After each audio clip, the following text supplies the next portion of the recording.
These are live images now of the situation at the Israel-Gaza security border fence. There are calls now for mass infiltrations involving thousands of demonstrators. That's coming from Hamas's commander there. At this point, the protests are really just starting to heat up. You can see the smoke covering your screen, the tires just starting to be burned. This could be another very tense day. There's another security situation in the north of Israel in the Golan Heights. New threats coming from Iran today. We have team coverage of this live. We have our Emily Rose on the border of Gaza. We have our Shai Ben-Ari on the Golan Heights on the border of Syria. But let's begin with Emily Rose near where these protests are getting underway in Gaza. Emily, we can see from the live images the first smoke covering the screen. What's being burned? What's being done? What's going on?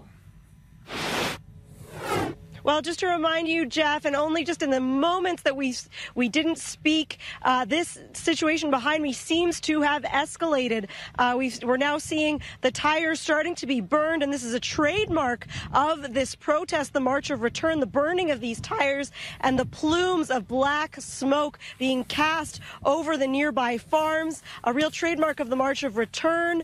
Behind me, we also heard live fire that is coming from the Israeli side, and that is a warning to the protesters not to approach the fence, not to come close, and that is how the IDF responds currently to these escalations. Emily, there are calls for buses and vehicles to be brought in, coming as close as possible to the fence this week, bringing in thousands of families. Do you see any of these vehicles? Is the IDF prepared to stop that threat of busing? Well, we see that the IDF here is on high alert, and frankly, Jeff, we saw the calls on yesterday, for those hundreds of thousands of protesters to come to the fence, but the crowds here look like they are smaller in number than the prior weeks. It looks as though there are less protesters, and frankly, if we look at the tactic that is used here on the border fence, the tactic is to take large masses of protesters and rush them towards the fence, but it looks like the numbers today don't match those in prior weeks. Thus, it could be that the escalation is a bit more minimal than what we've seen in prior weeks. That being said, the IDF is on high alert and ready for escalations that could continue to increase later into the day. All right, again, the protest just getting started. I'm going to turn, Emily, quickly to our Shai Ben-Ari, who was in the north of Israel at the border with Syria, where the defense minister toured a short time ago. Shai, we played that soundbite a little bit earlier in the show. Give us a sense as we head into the weekend, the security preparations, and perhaps the mood up there from the farmers and the families who live near the border.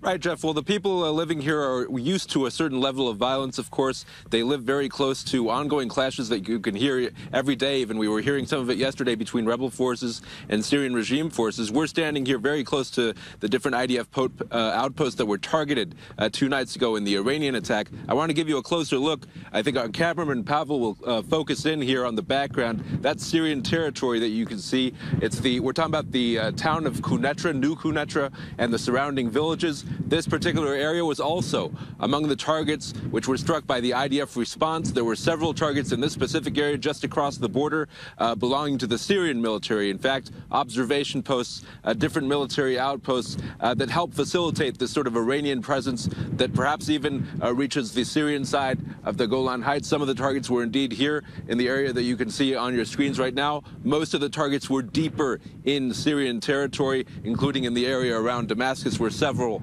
facilities were hit there.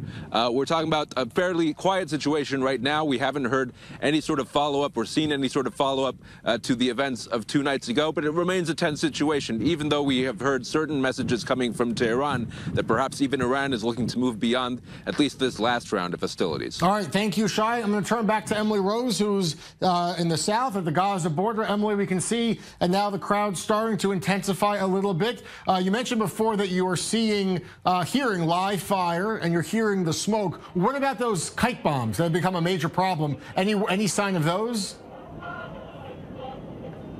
Yes, we did see a kite fly earlier overhead onto the Israeli side from the Gaza side. It didn't light anything on fire. It wasn't attached to any sort of firearm or explosive or lighting device. But yes, those kites have been also another trademark of this March of Return, being sent over sometimes just to interfere with Israeli drones that are constantly flying overhead and patrolling this area. Other times also being used to light these crops behind me ablaze. Another trademark and another tactic being used by these protesters on the strip, from the strip. All right, thank you so much. I want to thank both of our correspondents, Emily Rose on the border with Gaza, Shai Ben-Ari on the border with Syria.